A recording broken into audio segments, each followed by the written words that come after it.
Hello, and welcome to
Hello, and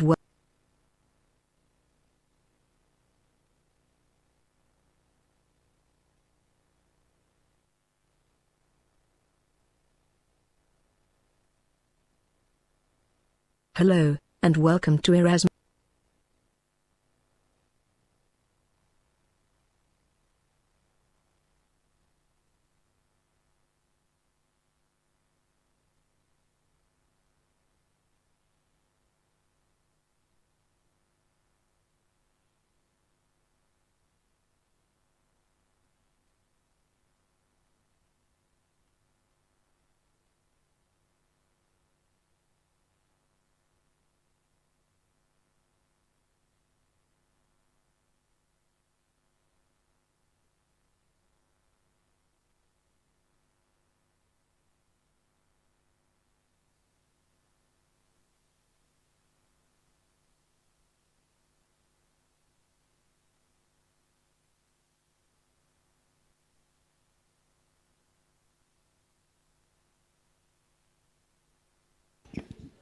Ooh, ooh, ooh.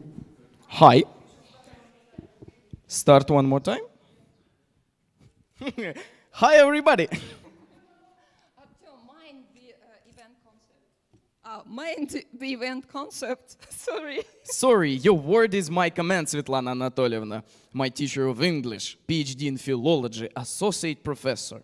I have to sound academic in accordance to the formal occasion. Bless you. Good morning, ladies and gentlemen, and welcome to the International Scientific and Practical Students Conference, Current Trends in Multidisciplinary Research, organized by School of Bricks. My name is Artyom. I'm a first-year ecological engineering student, and today I have the honor to open this event. For all the students here, the conference is supposed to be a pinnacle event to report the results of long, exhaustive research to our honored award panel. The reporting procedure might make the students feel stressed.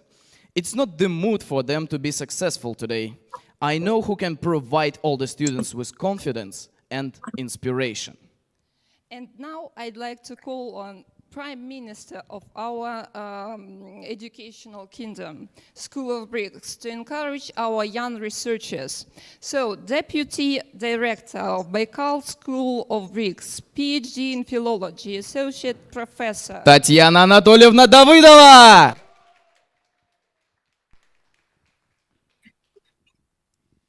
Thank you. Good morning to one and all present here, and thank you for joining us today for the International Scientific Research Students Conference at Baikal School of Bricks, Irkutsk National Research Technical University. It's our pleasure to welcome speakers and guests from China, Russia, Australia, and the United States who have come here to share their knowledge and life experience. Today's conference has more than 60 participants from different universities from different countries, and it makes this conference really an international one in spirit. Moreover, this is the the first conference in history of our school, which is totally conducted in the English language and both offline and online on different digital platforms simultaneously. The theme of this year conference is the current trends in multidisciplinary research. We expect that due to the multidisciplinary research process, our students will increase their creativity and expand transferable skills of critical thinking, synthesis, and research, and apply these skills in their future educational and research experiences. We hope that this conference will expand your horizon, mental horizon, and we request you to make use of this conference for your best. Last but not the least, I would like to thank all our speakers, guests, scientific supervisors, especially the organizing committee of the conference and the support team who have been working hard to make this conference take place today. Thanks to all of you. And I would like to encourage all the delegates of today's conference. We expect that you will take part in all the discussions on our digital platforms, and wishing you useful and fruitful cooperation. Thank you.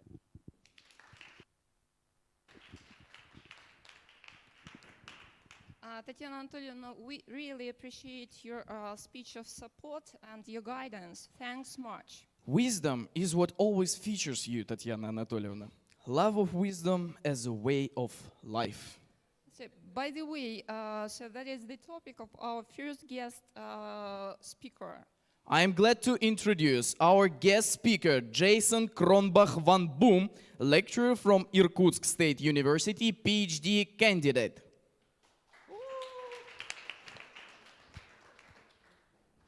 So let us wait.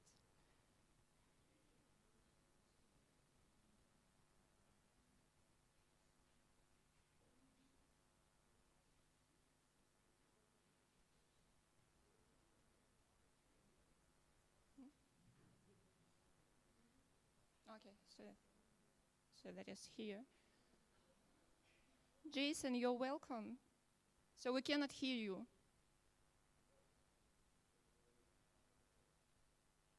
Can Okay, so just now everything is okay. Could you please? okay, can you hear me now? Okay.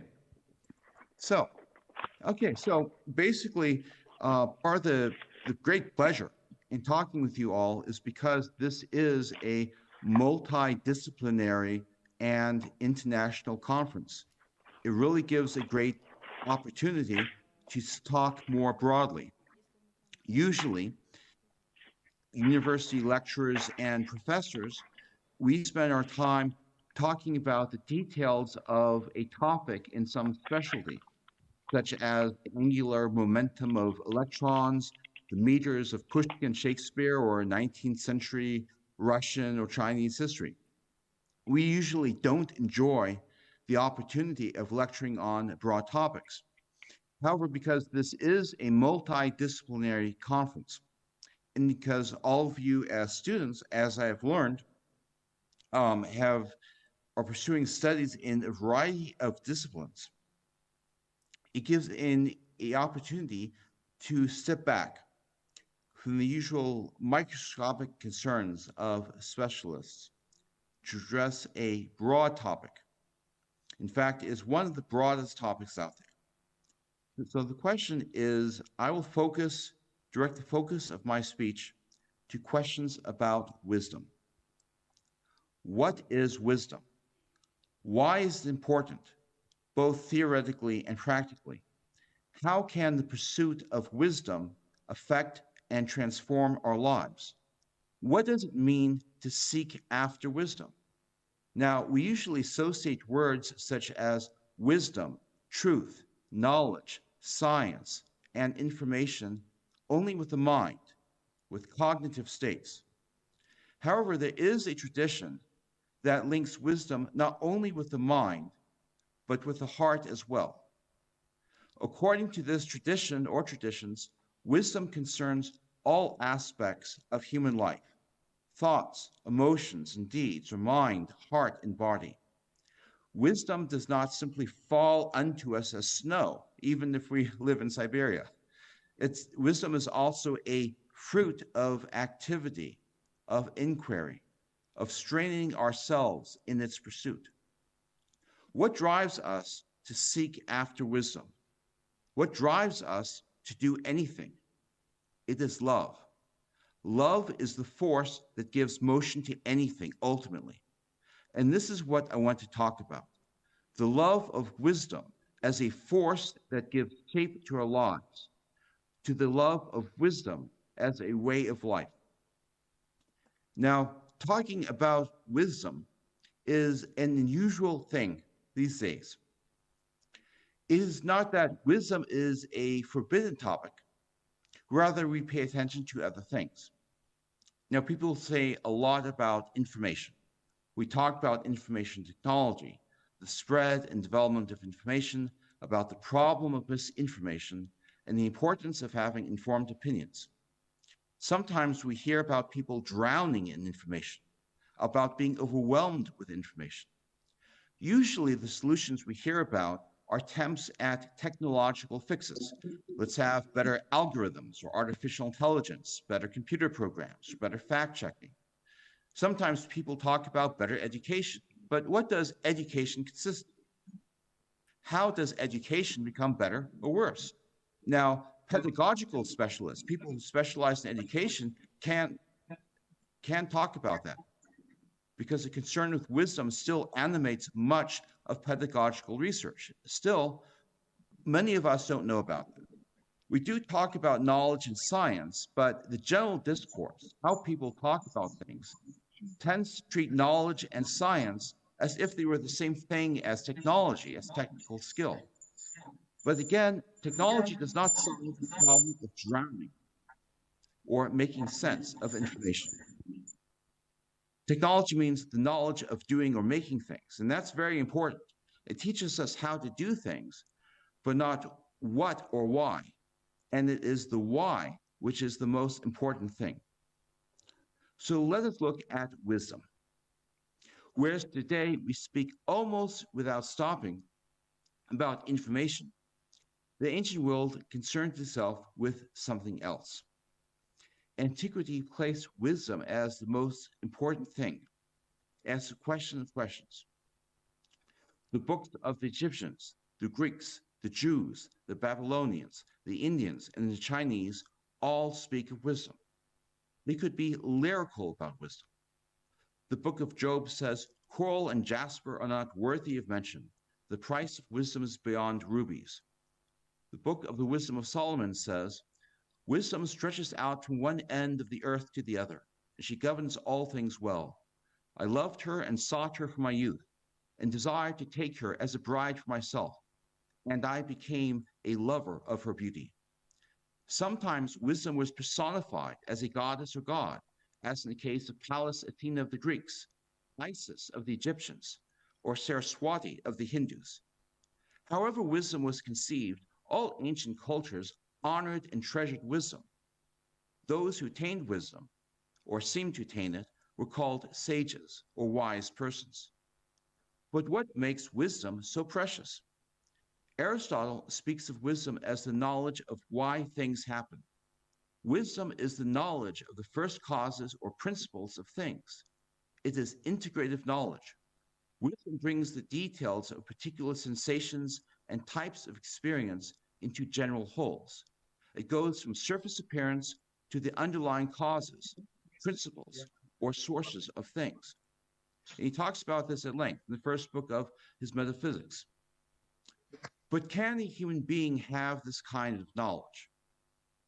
Aristotle also says in his Metaphysics that for as the eyes of bats are to the blaze of day, so is the reason in our soul the things which are by nature most evident of all, a point which Plato develops at length in his allegory of the cave, in his The Republic. Our eyes, not just our physical eyes, but metaphorically speaking, our intellectual or mental eyes are so used to, or even addicted to, sensual pleasures and pains that they cannot go beyond mere sensory appearance. Now, going from sensory appearance to these underlying causes is perhaps the most difficult thing in the world. In fact, one of the wisest of all people may have denied he was wise at all.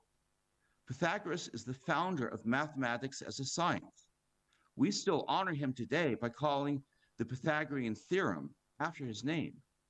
However, according to all or almost all ancient accounts, the term philosopher comes from Pythagoras and his school, the Pythagoreans. Why philosopher? Why not sage? According to one account, when someone called Pythagoras Sophos, wise, Pythagoras denied it. Only the gods can be called wise. Rather, it belongs to mortal human beings to be lovers of wisdom.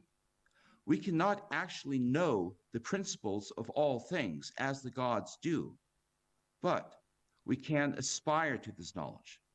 We can seek after it. And in the imagery of the medieval thinkers, Avicenna or Ibn Sina and Dante Alighieri, this love of wisdom can draw us towards it in the same fashion as planetary bodies. A celestial object moves in an orbit around another body as an expression of the principle of love. We may not actually attain to wisdom, but we can orbit it, we can spin around it. Our lives can revolve around wisdom. Now, love, of course, is drawn by beauty. It is the beauty of something that inspires love. Why is wisdom beautiful? According to St. Maximus the Confessor, the beauty of wisdom is the adornment of the soul, of the inner person, of the person within ourselves, with virtues or excellent habits of conduct. When wisdom becomes embodied in life, in practical actions, then the life of a person shines with something of the beautiful splendor of wisdom. By orbiting wisdom, by pursuing wisdom, we can let this light shine progressively more and more within us. We can become, bit by bit, better persons through this love-motivated pursuit of wisdom. Now, this same insight into the pursuit of wisdom has found the beginnings of a modern birth in different ways in two major countries today, America and Russia. In Russia, it began during the Silver Age of literature, taking on a mystical and artistic cast with thinkers such as Vladimir Soloviev, Nikolai Berdyaev, and Sergei Bulgakov. However, I'm not Russian, I am American, so I'll just speak about the American side of this. In America, it found a rebirth in the work of Charles Sanders Peirce in the second half of the 19th century and the beginning of the 20th. Peirce was one of the most brilliant minds of the modern age. He was a logician, a mathematician, a scientist, and philosopher. In particular, his work on logic helped make modern computer technology possible. Hello, and welcome. Now, according to Peirce's philosophy, it is possible to bring together the perennial appreciation of the beauty of wisdom with modern science. Here is some of his reasoning. Scientists do not, at any one time in history, actually possess knowledge. However, when scientists hold to certain values or virtues, such as continuous and open inquiry, then over time, science comes closer and closer to knowledge. Knowledge is like a mathematical limit. Science asymptotically approaches knowledge over time. Indeed, Peirce says that truth, with a capital T, is that which all scientists, that is, all honest inquirers of truth, would spontaneously agree on if they pursued science for an infinite period of time. Now, we can never reach the infinite in the finite period, but we can come closer and closer to it, as calculus shows. How does the love of wisdom drive this continuous pursuit of knowledge, of the truth? At the most immediate level, there's logic. A scientist, or any seeker after systematic knowledge, always humbles his or her biases and opinions to the objective standards of logical criticisms. But what is logic based on? Logic is based on a certain kind of appreciation for goodness, namely the good of the intellect, of the mind. Logic is the art of inquiry. It is a process, an activity. Every process seeks after some kind of good or benefit. Logic seeks after cognitive goodness, which is truth. Since logic depends on the idea of goodness, logic is subordinate to ethics. We must have a clear notion of goodness and virtue in general. But what does ethics depend on? For Peirce, ethics in turn depends upon aesthetics. We seek to understand the good in ethics, in human conduct, only after we sense the beauty of goodness. Now, the sensation or perception of beauty is what aesthetics talks about. Aesthetics gives us the norms of appreciating the beautiful. So there's a connection between beauty and ethics and logic, and then from logic, the natural sciences, the social sciences, and the humanities. There's more we could say, but time is short. So let's end our discussion with how we turn this love of wisdom into a way of life.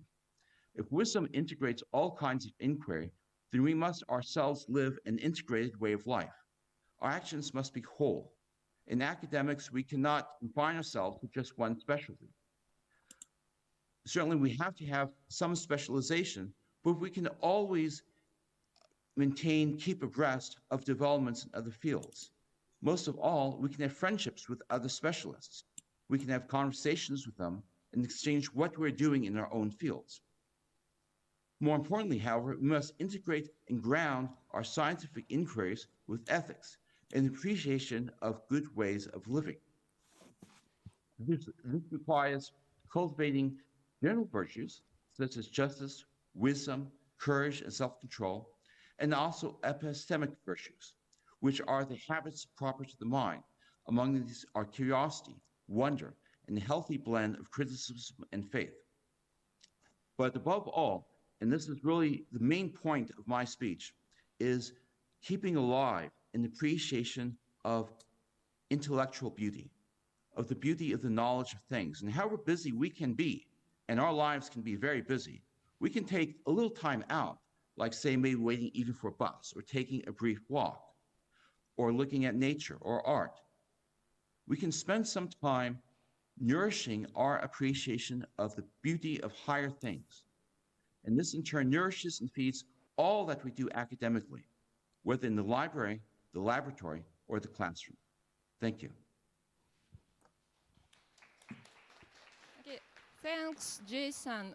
So it was really a valuable contribution to our research conference. To tell the truth, it took me a lot of time to implement my project, from the coming with an idea and formulating the title stage up to refining its structure and content stage. Is there any formula to make the process less time and effort consuming?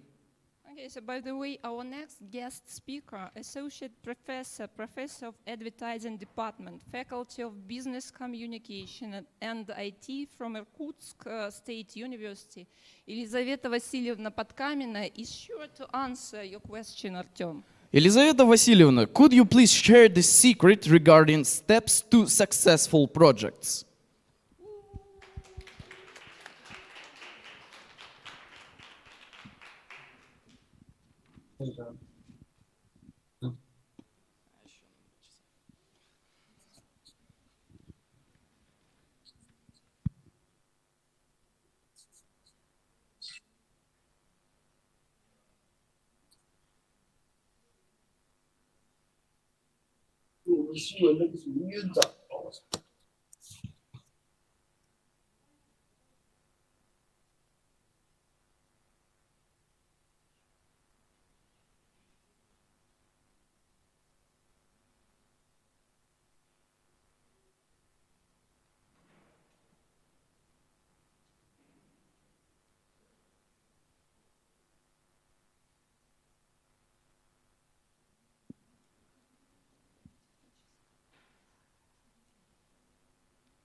Елизавета Васильевна, can you hear us?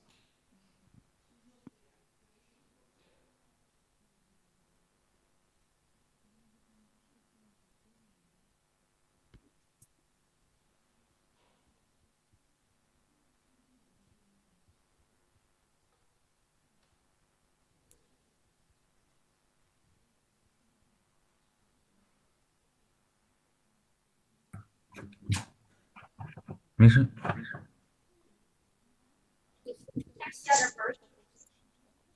Hello? Can you hear me? Okay, we can hear you well. Okay, great. I'm sorry, there are some troubles with internet connection. So today I'd like to talk to you about project development techniques. And in the modern world, we have to deal with projects in almost all spheres of our lives. So very often we are put in very tight frames and conditions, which makes the process stressful and not very easy to work on. So I'd like to suggest a technique that might help you to make it easier and more successful. So next slide. I'm sorry, but I cannot see whether the slides are going. So next slide. So we can divide the project work into 5 stages, which you can see on the slide. And now let's look at each stage in more details. So the next slide, please. Primary stage of any project is defining the idea we are going to work on. So the best way to come up and choose one is a well-known brainstorming technique.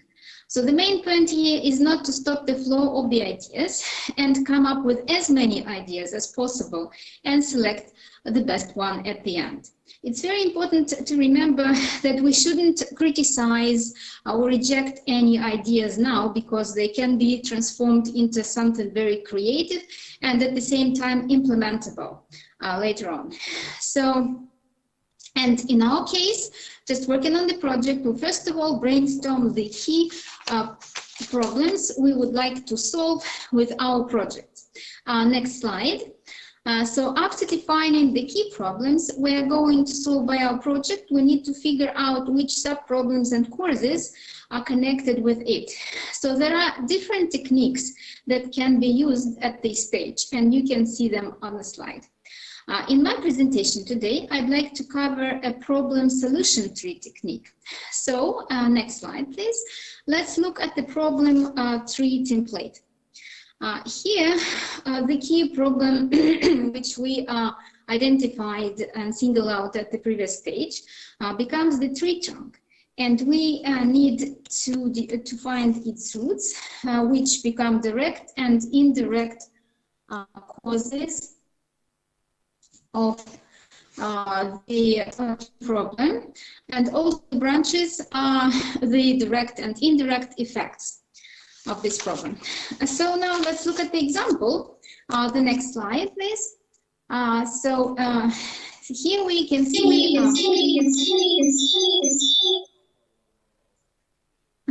So here we can see the example of the problem tree about pollution of cities. So as we see, the direct causes of this problem are noise pollution, air pollution, water pollution.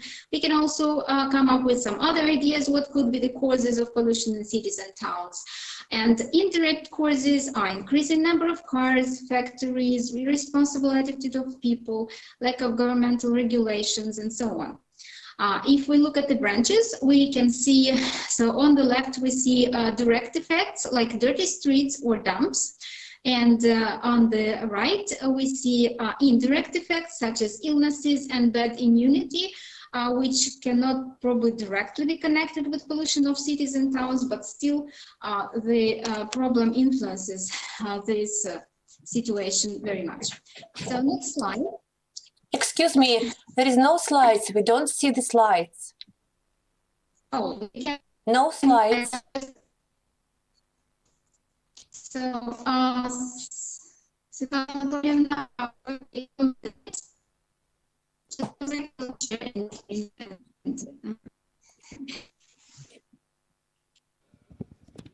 Please wait a second. There is a technical problems. Yeah. Okay, okay. I'm really sorry. So.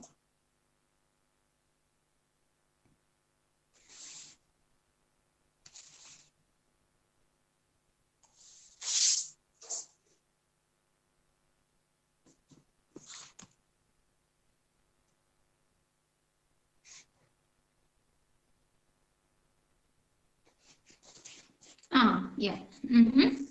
So now we can see the presentation, and now we are supposed to be at the sixth slide. So problem 3. We can go through the previous slides very quickly if we have time for that. So could you show the slides full screen?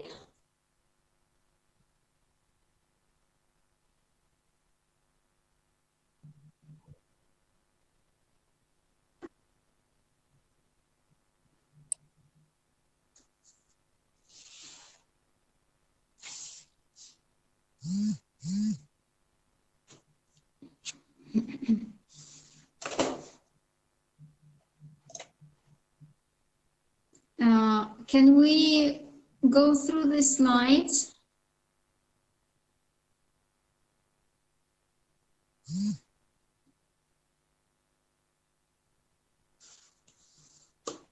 Can you hear me? Yes, we Anyone? can hear you. Yes, yes, that's okay. We can see.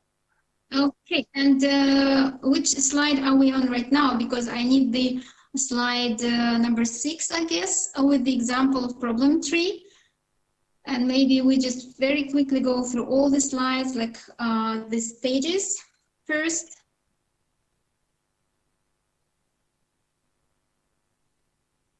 And is it possible to make them full screen?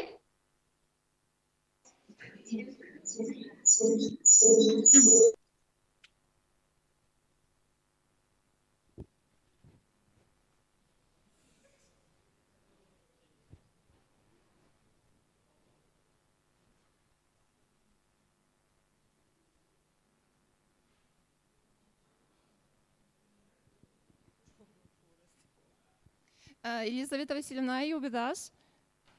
Can you hear? Elizaveta Vasilyevna? So we see there are some technical problems. Oh, yeah, I see now the okay. slide I need. Yeah, thank you. Okay, great. So as I've said, here we can see the problem 3, which represents the key problem as the tree trunk, pollution of cities and towns. And the roots of this problem go down, and these are direct and indirect causes, which you can see and read on the slide. And the branches are the direct and indirect effects. So next slide, please. So the next stage objective. Can we go to the next slide, please? So the next stage objective is to turn our problem tree into solution tree. But how do we do it? Solving our key problem becomes the goal of our project. And dealing with, no, the previous one, please. So, yeah, the next. So the next with the goals and problems, the next slide. So solving our key problem becomes the goal of our project, as we can see here, and dealing with direct and indirect causes, eliminating negative effects, become the objectives, steps, and actions we need to undertake to achieve the main goal. It's important to understand that we need to select only those causes and effects we can really influence and change by our project. Just try to be realistic. Don't choose the causes and effects you cannot influence, maybe because you don't have enough resources. Or probably that's the cause which can be influenced only. You cannot influence at all. So next slide, please. After working out different possible solutions, we need to decide which steps we need to undertake to achieve the results. Also, we need to distribute roles and tasks. So there are two tools which can help us. So who, what, and when, and impact and effect metrics. Next slide. So who, what, and when is an easy tool which represents just a simple table where we state who does what and by what deadlines. And the next slide, as for impact and effect metrics, we need to go through all the steps and actions we want to implement in our project and evaluate them from the point of view how much effort they require and what impact they will have on our project. And sure enough, we need the steps and actions which will require less effort, but still will have the greatest impact on our project. And the next slide now. So after dealing with all this, we come up to the stage with naming. So naming is also very important and not that easy. On the slide, you can see different tips and approaches to naming your project. So you can read them on the slide. Besides that, the next slide, please. You need to remember that ideal name of the project should reflect the main idea, be bright and attractive, be clear and understandable for your target audience, and shouldn't have any negative associations. And the next slide. When the project is ready, we should go through it again and try to see. So the next slide, please. We should see whether the resources we are going to use will let us perform the actions we are planning and whether the actions will lead us to the result we want to achieve. So the next slide also. Or we can ask ourselves, if we do this, and that, will we achieve the goal we set up at the beginning? So that's basically all I wanted to tell you, and I will be happy to answer questions if it just is supposed to be done like this. So thank you for your attention. Elizaveta Vasilevna, thanks much for your for the available practical contribution to our research conference.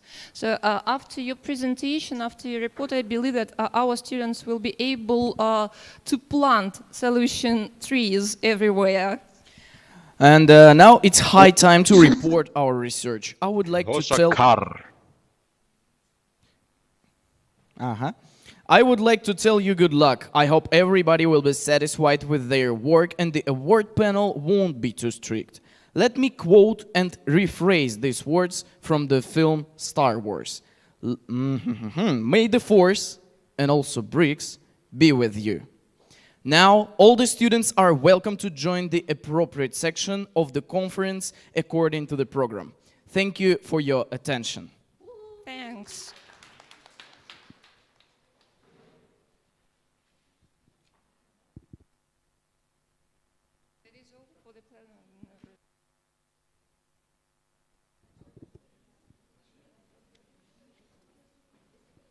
So you have a short break, so something about 10 minutes. So those students who stay here, I mean in the boiling point, section number 3, could you please so make necessary preparations, upload your presentations to the computer, okay?